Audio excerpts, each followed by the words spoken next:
Welcome to the Tom Matt Show. You are walking through the front door of the refirement zone. And now, your host, Tom Matt. Welcome to this week's episode of what we call the Tom Matt Show. And I am the aforementioned Tom Matt. Hey, imagine that. Last week, Mitch Anderson was back.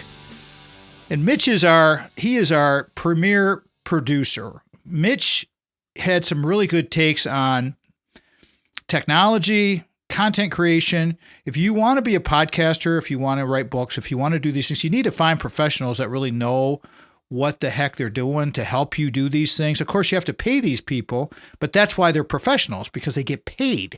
Mitch is our guy. He makes us sound really good, and he went through some things, and he has helped a couple of our guests specifically with a tech setup with a new microphone and tech support for a pretty nominal cost to make you sound great. And so with my regular guests, we try to do that because we want to give you the best content that we can. And so that's the name of that story. Today, oh my gosh, you guys, you better sit back, kick the feet up, bookmark this podcast in case you're going to miss part of it, because you're going to get this is going to be some laughs. And we're going to have definitely my new best friend, Roland Lazenby, is with me. The Storyteller, I'm calling this. Roland is an amazing guy who has an amazing story, who is a fantastic writer. And we're going to talk a lot about, and the whole purpose that when he got a hold of us was to talk about his book about Magic Johnson, Earvin Magic Johnson, Magic, which I never called Earvin Magic. And truth be told, Roland did not know. Somehow he, through all his research, his 5 years of writing this book, and we'll get into all this here in a second, you guys, but he did not know that I had such a deep history with Everett High School, Michigan State University, working at the university, moving to California, seeing Earvin in California many times.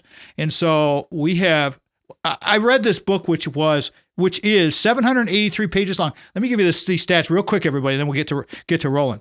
783 pages long. So it was a dense read, and it was a page turner.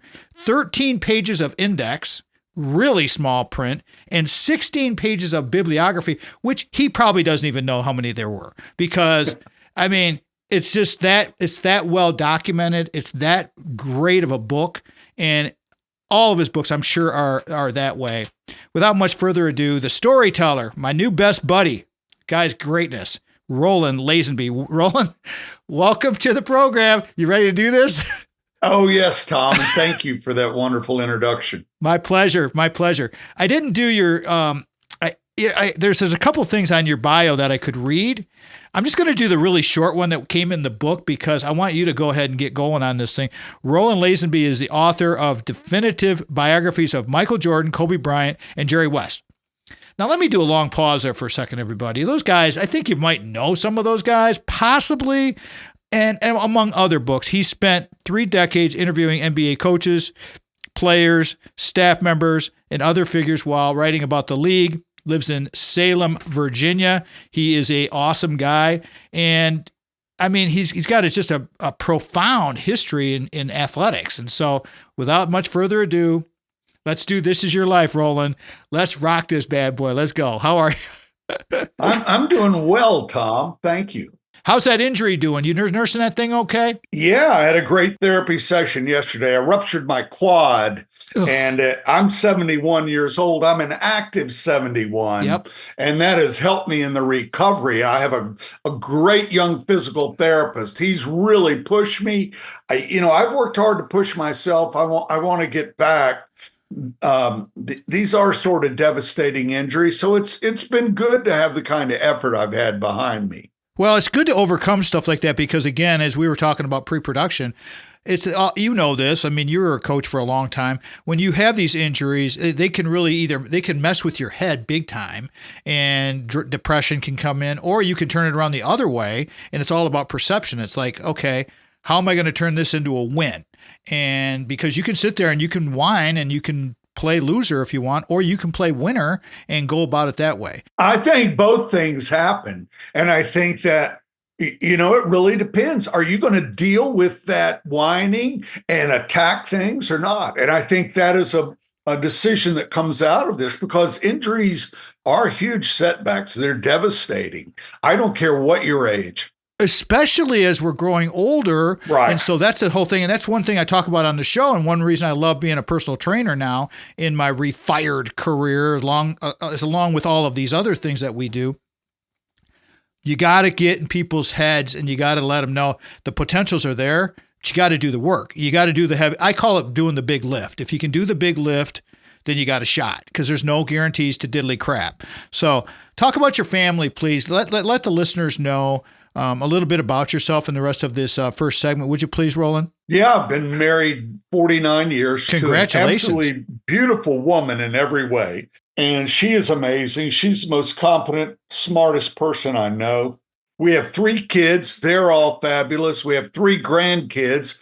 They're all fabulous. Of course, they're like everybody else. They're fabulous, but they're people. They have all kinds of stuff going on, good and bad, success, failure. We all have that stuff. I love them all to death. I had great parents. I was raised in the Blue Ridge Mountains of Southwest Virginia in a little town. It was a great place to grow up. My old man was badly burned right out of the military 5 years before I was born, and he had gone from being a great athlete. That shaped his life. He had skin grafts. He wasn't supposed to survive. He spent 2 years in a VA hospital. But being his son was a powerful and important thing to me. I had a great mom, 2 older brothers and sisters. We had our family issues, but you know what? It all worked out for me.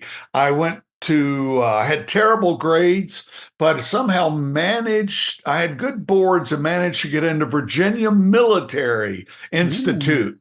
VMI, of course, is known by quite a few people. George Marshall went there. It is a place that is really structured to present you with lots of difficulty. So that was an important thing for me. I served 3.5 years of barracks confinement at VMI because I was just a little strong-headed, and they had to get me on the right path. I was fortunate. I got to play a year of football there, 3 years of rugby.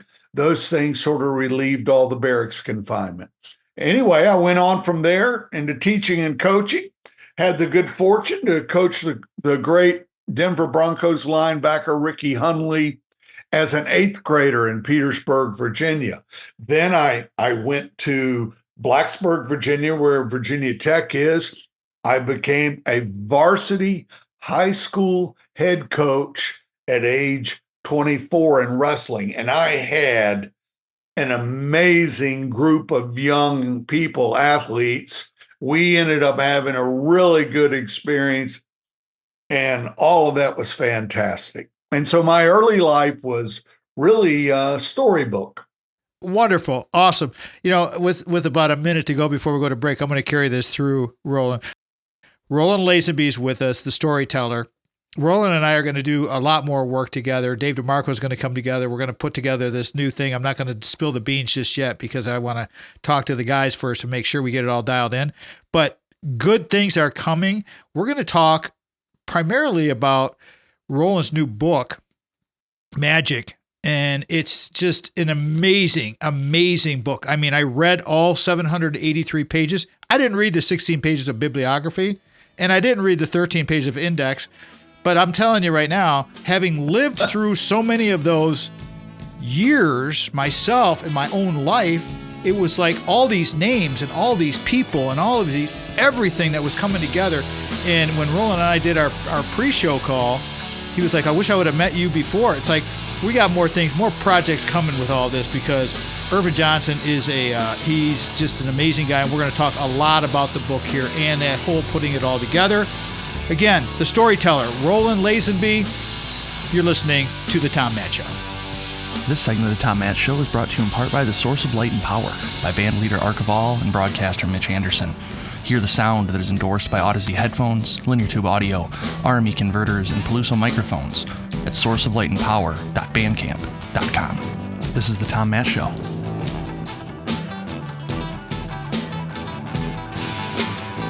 Second segment of the Tom Matt Show is sponsored by Craig Stiles, Ameriprise Financial. Thank goodness for our sponsors. They help us grow our platform and all of the outreach that we're doing. We've got a new virtual assistant who's doing amazing work. If you've been missing out on any of our content on Instagram or Facebook or any of those, go check it out. She's doing a great job. But Craig Stiles is he was the first sponsor we ever had, and he is the man. And we have, and again, full disclosure, everybody, we have all of our retirement zone savings with Craig because I don't want to think about this stuff. I want to do what we do. I got a million things going on. It's all good. The retirement zone is happening. It's rocking, and we're doing good things. I'm not a finance guy. Sandy handles all that stuff, but we just handed it over to Craig, and away he goes with the right financial advisor, Craig Stiles. He can help you plan for the life you want today and well in the future, like he's doing with us. Here's some numbers coming at you. 1-800-528-1355, 517-483-4893. Craig.stiles@ampf.com is his email. Offices are located at 2400 Lake Lansing Road, Suite B as in Brilliant, or B-ism, Lansing, Michigan. Remember, with the right financial advisor, life can be brilliant, and that's the truth. Here are some stations that have carried us in the past.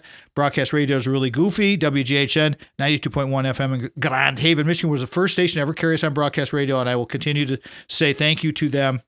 WJIM 1240 AM in Lansing is the flagship of the Michigan Talk Network, where we're carried on multiple stations all over the Midwest. WJRW 1340 AM in Grand Rapids carried us for a long time. WKLQ 1490 AM in Muskegon, Whitehall. WYPV FM 94.5 in Mackinac City, way up north. And there's more stations in the Michigan Talk Network that are carrying us in the UP. Send us a note if you want me to read your call letters. And, of course, our PBS affiliate at the Big Green Machine, Michigan State University, WKAR, AM 870 News Talk, blasting it all the way to the Lakeshore, East Lansing, 102.3 FM on the simulcast. And thank Craig again, Craig Stiles, for creating Decidary Analytics, where we are making light of weighted decisions. He developed his proprietary algorithm before algorithm was a cool word. And that's the way Craig is. And we'll be talking to Craig here real soon. And lastly, I want to plug the Michigan Talk Network and Steve and Ivy Gruber. Steve, you're the bomb. You're a star. Ivy, you're a bigger star. And thank you so much, you guys, for carrying us on your platform. We appreciate you very much. And we're going to continue to bring guests like we have today. The storyteller, Roland Lazenby, is with me. He wrote the definitive book on Earvin Johnson. I read the whole book. It is amazing. Here's a line from the paperwork that I got with the book. For the very first time, the Johnson family ancestry mapped from a North Carolina plantation to present day. That was really interesting as well. Okay, Roland, let's talk about this book. I mean, you told me it took you 5 years to get this project done. I can't even imagine working on it with that many pages of bibliography and all your sources. I mean, let's start at the beginning. Well, I didn't plan on 5 years, but Earvin Johnson has a very, very big, very, very complex, very, very amazing life. And there was so much, no one has ever gone in depth on the Lansing experience the way I did. The first half of the book is Lansing in so many ways. That is the amazing part of the Earvin Johnson story. And it's where we see who he is. The whole thing where and I'm telling you guys, having gone to school with Earvin at Everett High School for the 3 years that he was at Everett High School, knowing of him when he went to Dwight Rich Junior High and I went to Walter French with Jay Vincent and several other giant athletes. I mean, you captured the temperature of those times in the mid 70s, because we graduated in 1977. You really nailed it. I mean, I kept looking for I swear to God, I was looking for little holes in the book. I couldn't find any. The only one is what I told you about, and it was such a small hole. It's like, well, no one would know that. But yeah, I mean, all the documentation, the people you talk to. I want to get your impression on Dale Beard. I just don't think that Earvin Johnson could have had a better person step in off that junior varsity and find his way into the rotation on that Everett team that ultimately won the state championship. I don't think, and I know Lansing has a lot of impressive sons. I don't think there are many, if any, more impressive as a human being than Dale. I think Dale Beard was fantastic in the interviews, and everywhere I've gone, I've run into his many admirers. They're all solid. I mean, he is such a good guy. Another guy that you had a lot of depth with, of course, with his parents and Dr. Tucker. I mean, where do you want to start? Do you want to start with like I guess we could start with the Lansing stuff and George Fox. I mean, George Fox was the coach at Everett High School. He was a great teacher. He was a great coach. Start with his and his contribution to your book and what you felt, how he nurtured Earvin in those really turbulent times, because those absolutely were rough, racially diverse times. Well, I did better than 50 interviews with George Fox. One of the really impressive things I've been able to do in my journalism career, because I really wanted to understand everything. George was in his 80s. Part of it was just going through the various things, just making sure memories were what they were, and that if there was a problem, George was going to say, I don't remember that too well. But and to have Pat Holland, just a prince of a man, and I'm not just saying this. These guys are great. Pat Holland and Dale Beard have been close, but just getting everybody to give me everything they had. Dr. Charles Tucker, and I really wanted, it was almost like an archaeology project. I wanted to go over all the little shards of emotion, all the little pieces of details, because there was a lot of conflict in there. Lansing's no different than so many American communities. There's so much misunderstanding. And it is prevalent today. There's so much misunderstanding because of our racial history.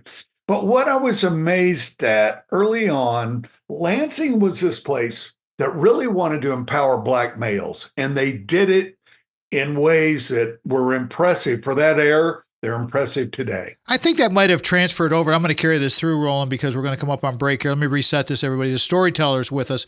Roland Lazenby is our guest today, talking about his book, Magic.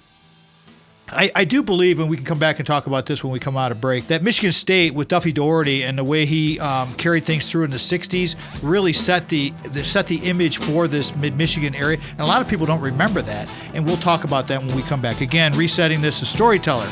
Roland Lazenby's with me, talking about Earvin Johnson, his book, Magic. Phenomenal. This is the Tom Matt Show. Thank you again to our Segment 2 sponsor, Craig Stiles of Ameriprise Financial. For more information on services provided by Craig, please visit ameripriseadvisors.com/craig.stiles or by calling 517-483-4893. You're tuned in to The Tom Matt Show. Third segment of the Tom Matt Show is sponsored by our new sponsor, Jamie White of White Law, PLLC. Big time Spartan. Guy's greatness. You want to catch his first interview that I did with him. I cut up his excerpt and put a lot of energy into that because it's so good. It's so well done. And I'm talking about Jamie's business and his whole philosophy on life. Tremendous. The guy's amazing. And his whole staff over there is great. White Law PLLC, where justice meets compassion. And that's the truth. That is the truth. So happy to have Jamie with us as a sponsor now. White Law is your advocate in times of need. They are here to listen, support, and fight for what you deserve. And that's why we want him on our show, because he's got the proven track record. You can connect with all of our sponsors at our homepage, tommattshow.com at the bottom. But you can also do it this way. You can visit White Law for a free consultation at whitelawpllc.com or call, I'll give you this number twice, everybody, 517-777-9785. And also remember that Jamie sponsors the Mad Dog Minutes that we do, our little sports clips, our little video clips we do with David DeMarco as he records those, and I produce those things up, and it's all good in the hood. And the special project that we got coming up here, I'll tease you guys with this down the road, but let me tell you, having a Roland Lazenby and a David DeMarco and me to kind of keep these two guys in the lanes and keep us on time is going to be something special. And that's all I'm going to say about that at the moment. All right, back to the episode, The Storyteller, Roland Lazenby, talking about his book, Magic. Tremendous book, huge, 783 pages long. Roland, we left off with you talking about several of the people that we know jointly, and the whole first half of your book is so in-depth with Lansing. And I said that, and you made the reference that the racial diversity that was occurring at those times in the 70s, it was a tough time. I mean, we went through it. My wife and I, we were at that school. We went to that school. We saw the busing. We were part of it. We were part of all of it. And we weren't happy about it. I mean, it was not something, it wasn't just a black thing. It was not just a white thing. It was just a cultural thing. And so, but it was mandated by the federal government to do this desegregation. So they did this desegregation and voila, it made things better. But Roland, I started saying that Mid-Michigan has been always on the cutting edge of supporting black athletes because of Duffy Daugherty's forward thinking back in the 60s. Do you agree with that? There's no question of it. And when you look, there are certain schools that have done things. First, I have to say that black athletes in Catholic schools, I'm talking about in the early part of the 20th century, the 1900s, the early 1900s, you started to see some things there. But that was limited. When you got into the 50s and 60s, it was Penn State and Michigan State moving in and embracing, doesn't matter what your skin color was, they wanted the best athletes, the best people, and that was the way it proceeded. And so many good things that began to happen in those communities happened because of that. And we are very grateful for that because it's made our society better. And so for you younger folks that are out there and you see all of the racial disparities that are going on, the polarization that's going on in our world today, you need to step back and you need to read a book like The Magic Book and see what was going on, 40, 50 years ago. I mean, because I can't believe I'm saying this, if I'm dating myself, but that's a fact. And it's like, so don't think that this is a new occurrence. This has been going on for quite some time. And let's continue to make progress. Let's continue to support everyone, no matter what the skin color. Who cares? I mean, it makes no difference. It's like Dale Beard's been on my show several times. I know all those guys. We were all tight. If you were an athlete in high school, Roland, you know this because you were a college coach, a high school coach, player. I mean, if you're an athlete, you got along. Now, you talked about, I was going to pivot into the family stuff with Earvin and his building that foundation of the Lansing part of the book with his mom and dad and his siblings. Let's talk first about his mom and dad and that strong faith that Mrs. Johnson brought, Mr. Johnson brought.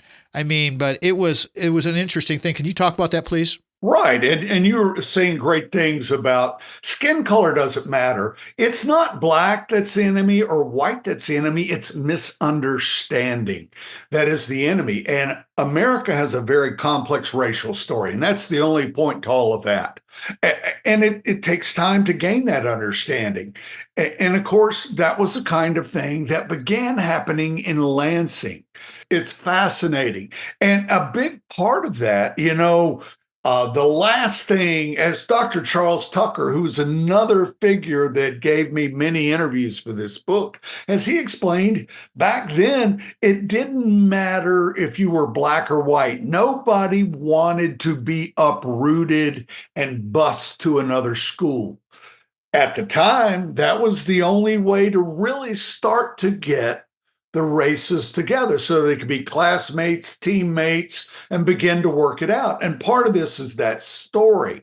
And that's what began to happen in Lansing. Now, what was such an important part of that, Earvin Johnson and his siblings did not want to go to Everett High School.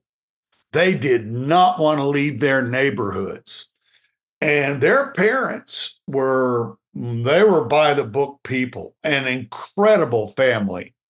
And they heard their children and they said, I'm sorry, if the city schools say you must go, you must go. And you got to applaud him for that, because for the listeners that don't know the Lansing community, Earvin Johnson's home, his original home when he was a kid, was about 4 blocks from Sexton High School. I mean, it was definitely walking distance. And they were a powerhouse in the 60s. So they're growing up, as kids, we're all growing up as, Sexton was the spot, especially for basketball. And that really rocked everybody. And the person that took it the hardest, and I didn't really know this because Larry Johnson's 2 years older than me, and I was glad to read in the book all of the details you had about Larry and his struggles at Everett High School. I know Larry very well, and I got to know him post-high school, being an adult. Please talk about a little bit. We've got a couple minutes to go before we go to break here. Talk about Larry's contribution to Earvin's life and him and his contribution to the family. Well, he was the older brother, a little more than 2 years older than Earvin. Earvin was taller, but they went at each other in basketball. And, the great Tex Winter, my dear friend, would always tell me, he said, you want to know a great player, you look at those skills. When they have that skill set, you can tell they spent hours and hours and hours perfecting that skill set. And that was Larry and Earvin. The Main Street School court over there was their ground, man. And they went at it. Sometimes Earvin would play himself full court one-on-one, but usually it was Earvin and Larry having at it. Yeah, that's the truth. And that's the fact that Main Street School, which is right around the corner from Earvin's house, his parents' original home, was something special. And I'm going to carry this through, Roland. We'll pick up the thread of the parenting, and then and don't worry, everybody. I know you want me to get to the Michigan State stuff, and you want us to get to the Lakers stuff and all of that, and the Post and all of that. This show could go for 3 hours easily. And so just bear with me here, because we want to promote the book, and I really want to encourage everybody to go get this book, because it's going to really change the way you see things, because it ain't all roses and donuts for Earvin. I mean, the guy recovered. He did his thing. We'll talk more about this when we come back, listening to Roland Lazenby, the storyteller, talking about his book, Magic, Story of Earvin Johnson. You're listening to The Tom Matt Show. Thank you again to our segment 3 sponsor, White Law PLLC, where justice meets compassion. White Law is your advocate in times of need. We are here to listen, support, and fight for what you deserve. Contact White Law today for your free consultation.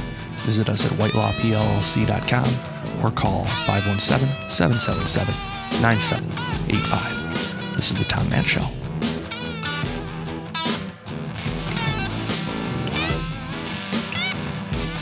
Fourth segment of the Tom Matt Show is sponsored by Brock. And again, full disclosure, Brock Fletcher, the selling team of Keller Williams, where we sold Big House Holt and we bought Little House Lansing. Thank you to Mike Dedman. How you doing, Mikey? I mean, it's incredible people. There's so many good people in the mid-Michigan area.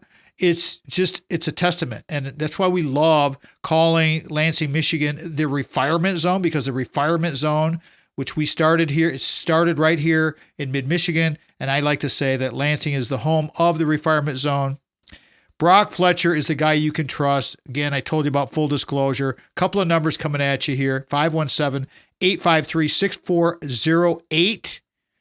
Or the super secret, non-super secret number so much anymore, 517-303-3262 is Brock's cell phone.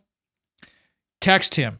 Tell him you heard it on Tommy's show. When you say Tommy, he knows it came from radio because all my radio buddies call me Tommy. That's totally cool. It's fine.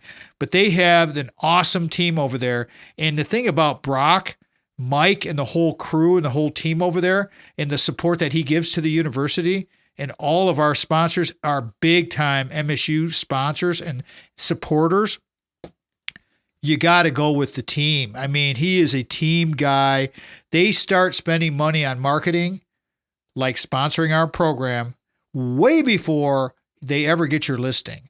And they want to provide that service for you so that you can maximize your return on investment, and they will help you do that. He will help you educate. Now, again, go back to our website, TomMattShow.com, and find all of those episodes, The Reality of Real Estate, Financial Fitness, and when I create the Law Dog, or whatever I'm going to call Jamie's section on the website for all of our categories, you can get, it's all free. Go check out the website, find different topics. We try to do different topics so that you can get your questions answered quickly. You can listen to these guys. They're straight up. They're the best. Love them so much. Again, Brock Fletcher at the selling team of Keller Williams Realty.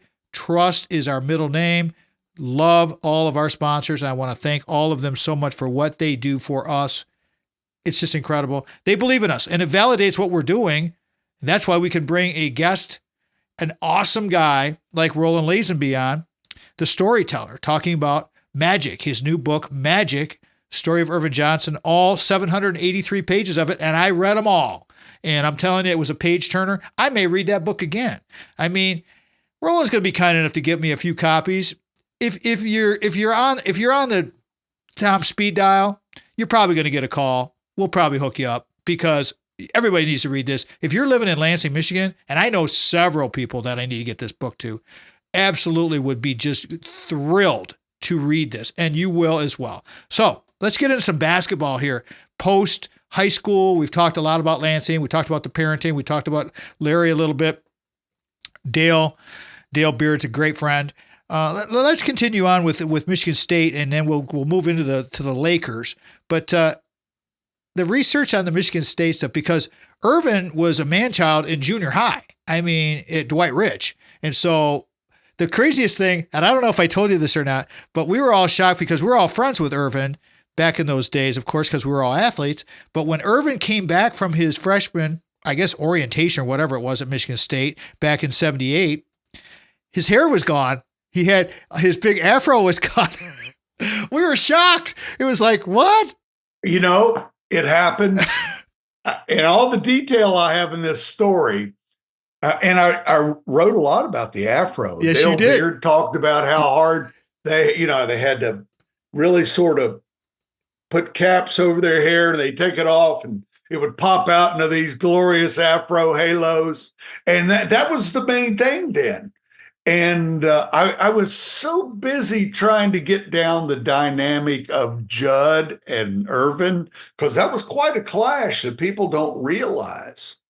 And so I just sort of let the hair slip by the wayside. And you can imagine, as detailed as my book is, that drives me crazy, Tom. Hate to do it to you, but let me tell you, Dale and Earvin had matching, and for those of you who don't know and haven't seen these pictures, but Dale and Earvin had matching giant afros. We're talking giant afros. These things were perfect. And so when he came back, and then that whole thing at Michigan State, talk about because the whole thing about going into college, we all thought, all of the students and the athletes at Everett High School, we all of us, 100% believed he was going to University of Michigan. And Earvin wanted to go to Michigan and later UCLA, anywhere but Michigan State. And he knew that his father, Earvin Sr., wanted him to stay in Lansing and go to Michigan State.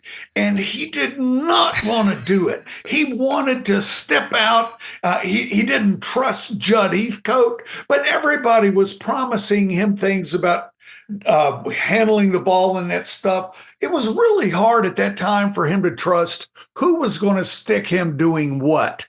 But his father would not tell him, I want you to go to Lansing. And it dragged out and it dragged out. And finally, Earvin said, and as Charles Tucker said, he didn't do what he wanted to do, but he knew what he was going to do, and that was to honor his father. And the irony to me was Earvin became his own man, not by going against his father, but by honoring his father. And when you think, I'm a father, I wish I could say I had the kind of restraint that Earvin Sr. displayed with young Magic. But I just found it very admirable that he let Earvin have that control. And that was a maturing thing for young Earvin. It absolutely was. And it was just shocking to all of us. And it changed everything about the mid-Michigan area. And it worked out. And Mr. Johnson, Earvin Johnson Sr., who was a hard-working guy, working over at Fisher Body and then doing his side businesses, and Earvin doing the side businesses with them. They worked so hard, and they were just so, their faith, Mrs. Johnson's faith. And, the thing I didn't realize, Roland Lazenby is our guest today, everybody, author of Magic, calling this one the Storyteller. I didn't realize that when Mrs. Johnson had changed her religious beliefs, that she couldn't go to games on Saturdays. That was her faith day, and she stuck by that, right? That was interesting. Oh, she is a person of deep, deep faith. And that was one of the things I wanted to trace. I wanted to trace that missionary Baptist faith all the way back through her family into North Carolina. I was able to do that. And so, because it was important, it resided in the hearts of the women of her family, the Porters. And it was an amazing thing. And her decision to switch to Seventh-day Adventist was no small thing. It created chaos. Talk about, and we're going to jump forward here a little bit here because we're going to come up on break here, and I want to make sure I get enough basketball stuff in here. But let's start the thread of talking about the year, the 1979, when we won the national championship, and here we go with but I'm a Spartan, and the Larry Bird, that whole dynamic. Would you talk about that? We'll start that, and we can finish that thread and then jump into Lakers stuff here when we come back. But please talk about that a little bit. That final year when they won it. When George Fox was spurring Earvin along, he said, Earvin, somewhere in America, there's a 6'9" kid out there who's working just as hard as you are. And you're going to encounter him. And Earvin later, when he encountered Larry Bird, he got a hold of George Fox and said, once I met Larry, then I realized what you were talking about. And here are these two relatively 6'9" guys, mirror images in a lot of ways, in the way they prize certain things about basketball. Great competitors. I just thought that was a beautiful thing. And back then, see, we don't have, and people nowadays, they don't remember, they don't know that back then we didn't have the media coverage. You didn't have all of the social impact with social media and all the newspaper. These games weren't even on TV, right, Roland? Right. When Michigan State went down to play Carmichael Auditorium to play UNC. That was one of the biggest things going. Could you imagine a game like that today not being televised? They didn't even televise it back in Lansing. It was like, whoa. And it's just how different it was as basketball was emerging as a major American game. It was. And when we come back, we're going to do the Laker things, you guys, and we'll get into Earvin's trials and tribulations. This is such a high altitude interview, everybody. There's absolutely no way I can do it justice. So we're doing a high altitude kind of quick run through. Roland, guarantee it, he's going to be back. We absolutely have already started talking about this. And because he's such a cool guy and I love his work so much. The Storyteller, Roland Lazenby, my new best friend, is with us today. You're listening to The Tom Matt Show. Thank you again to our segment 4 sponsor, Brock Fletcher, real estate agent at the selling team with Keller Williams Realty. For more information on services provided by Brock, please call his personal cell phone at 517-303-3262 or by emailing Brock at kwsellingteam.com. This is the Tom Matt Show.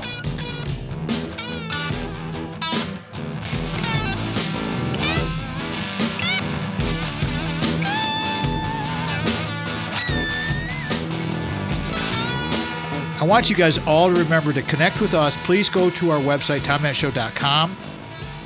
That's where you have all of the video footage. You have all of the podcast, the audio stuff.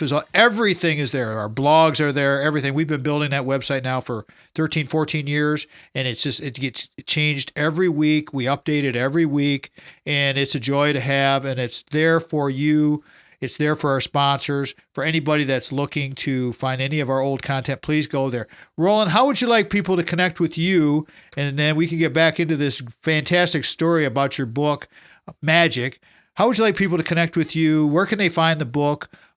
Everything. Please go right ahead. For me, it's probably Twitter, at Lazenby. Lazenby is my handle on Twitter. You know, the book is 800 pages. It has a $40 cover price. And when it first came out, you know, those Amazon discounts and those bookstore discounts don't kick in. It's like it has to progress. And then when they kick in, that's the perfect time to buy the book. And I will tell you that finally, as Christmas neared, here come the discounts. And so instead of a $40 first edition hardcover, the discounts are now half. It's a $20 first edition hardcover. And, you know, it's not like they print a million of these things because book publishing's different. There are only 22,500. I probably shouldn't even be saying that, but the first editions are only 22,000 copies. That's rare. And so if you want that, you can find them just about everywhere. All books are sold. The discounts are now there. I particularly like the Audible version, the audio book. It's 30 hours of listening. Fortunately, I only read a small part of it. J.D. Jackson, this guy that was born to read audiobooks, Macmillan, my publisher, hired him. I just can't believe how great he sounds. This book, when I opened up the box, you guys, this is God's honest truth. I was shocked. I mean, I looked at this book because I really didn't know what to expect. We get requests like this quite often. And I was like, oh my gosh, this is a $40 hardcover, just awesome book. And then I started to read it, and it was like, that was my whole project while we were in Wisconsin the last time, you guys. I was going to get this done, absolutely 100% done, so that when I talked to Roland and I could, you know me, with my integrity, I want to be able to tell all of our listeners and fans of the show, I read the whole book. The book is awesome. You'll love it. Go get it. Let's do that. All right, let's talk about Laker time. You take it. I'm going to let you roll with this thing. We've got this last segment to go, and there's a lot to that as well. This is a very complicated man and a great guy. Start wherever you want to start there, Mr. Storyteller. We'll start quickly with Michigan State. You know, Judd Heathcote was a fundamental guy, as Charles Tucker said, and Charles Tucker would always take the coach aside. He would never get in the middle of things, but he would just steer Earvin along. But Judd Heathcote hated the idea that Earvin was going to pass the ball off the dribble. Those beautiful no-look passes, you know, the ball's coming off the dribble, pushing it left, pushing it right, wherever. But the whole point was that's what Earvin was born to do. That was part of the revolution he was bringing to basketball. They butted heads like crazy to the point that Earvin walked out of practice as a freshman and wasn't coming back. Charles Tucker didn't say a word to Earvin. He just went to Earvin Sr. and said, Earvin's left practice. He's not coming back, he says. And the next day, Earvin was back in practice because his dad said, you get back in there. But the point was Earvin and Judd Heathcote battled over this back and forth. And they had this magnificent freshman season, and then boom, that sophomore season, a lot of trouble, but they worked it out in time to win the national championship. Now on to the Lakers. Jerry Buss saw Earvin in that national championship, and he was secretly trying to buy two NBA teams at once, the Pacers in Indiana and the Lakers. And he was hoping, and he ended up moving his business partners because suddenly he got both teams. And, he couldn't do that. And so they hid it. And so Jerry Buss was controlling the Pacers. He took charge of the building. His business partner, Frank Mariani, took a piece, and one of his business associates took the main piece of the Pacers. And and Jerry Buss was operating the Lakers and the Pacers out of a strip mall in LA. And the league, it took the league a couple of years to find out about it. They had all kinds of hullabaloo raising hell. Of course, the Boston Globe did the investigation that revealed it. But the whole point was, it was that kind of freewheeling time in 1979 when Earvin went to the Lakers, and suddenly the team was bought by Playboy. Earvin was already on his way to becoming a Playboy as the star at Michigan State, but the size of the playing field in Los Angeles was a different thing. I have one other thing I want to say, Tom, and thank you for letting me run on about these things. But when you look at Earvin, he's really a curious study. There's not a guy that probably had more emotional intelligence, more empathy, more charm, more ability to be inclusive. He would jump on the phone in high school and call all of his teammates, even the lowliest guys on the JV, about summer stuff. But the point in all this was, he also had this gigantic ego. He always declared himself this great winner his whole life. He didn't talk about all the moments where he would melt down in the playoffs for Everett and the hard lessons he had to learn. But, it's funny, all these wonderful characteristics of Earvin were on full display, but so was this raging ego that led him into trouble with all it's just hard to describe the many, many women in and around the Lakers, not just Earvin. But this all led him down a path that was so difficult for his family, for his mother, his wife, HIV positive. It looked like he had utterly destroyed his life. It's interesting because you really go into depth with the Jerry Buss buying the team and Jack Can't Cook and his tight-fisted. Back then, the NBA was not even close. Talk about that a little bit, because the whole culture was still kind of backwoods sort of thing. We got about 4 minutes to go before we got to wrap this thing. But Earvin and Larry Bird, they changed the whole dynamic of the NBA. And to this day, it's in its next evolution. But at that point, those guys, they changed everything. They made Michael Jordan what he is. In 1979, the year before Earvin arrived for the 79-80 season, regular season TV ratings for the NBA dropped 26%. It was falling off the edge of the media earth. And here comes Earvin and Larry. It wasn't over immediately. Teams were losing millions of dollars. And there were all kinds of problems. But as Jim Jones pointed out to us, Larry and Magic brought a much more interesting style of play to the NBA, not only with how they played, but with how hard they played. And when David Stern came in, David was working as a lawyer and he was in charge of the business and media stuff. When he saw that whole thing, and by the 84, Larry and Magic were going at each other in the NBA Finals, and David Stern had become the commissioner, and basketball was on its way. All right, let's take a close here because I got to get a takeaway from you. I need about a minute and a half takeaway from you on this. And we will absolutely, I promise you, all the listeners out there, the viewers of the video, I promise you that Roland's coming back. We're going to talk more about this. We barely scratched the surface of all of this. Love this book so much, but I want to really encourage everyone to go out and get this book. But what would be your takeaway from our first visit here to my new best friend, Roland? What would be your takeaway?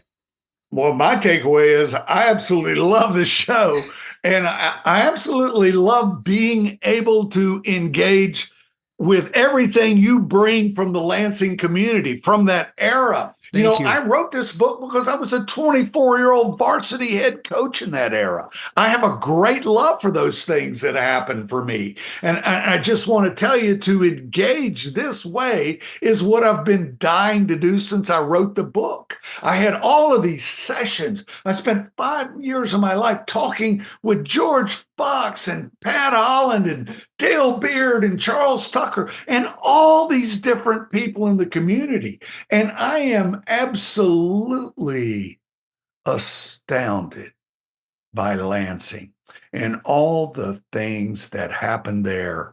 And if you think about it, those things that happened there, they're not just about Lansing. They are about the sport of basketball and how it grew. You nailed it.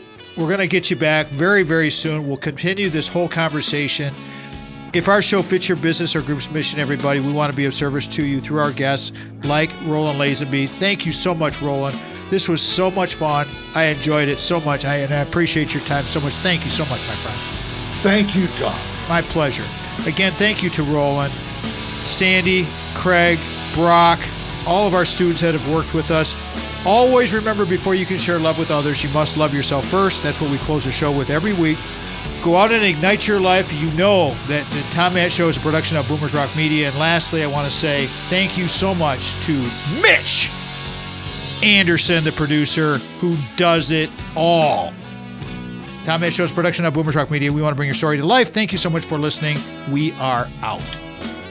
The Tom Matt Show is produced by Mitch Anderson of Black Circle Studios. Original music from the Source of Light and Power by the Ark of All.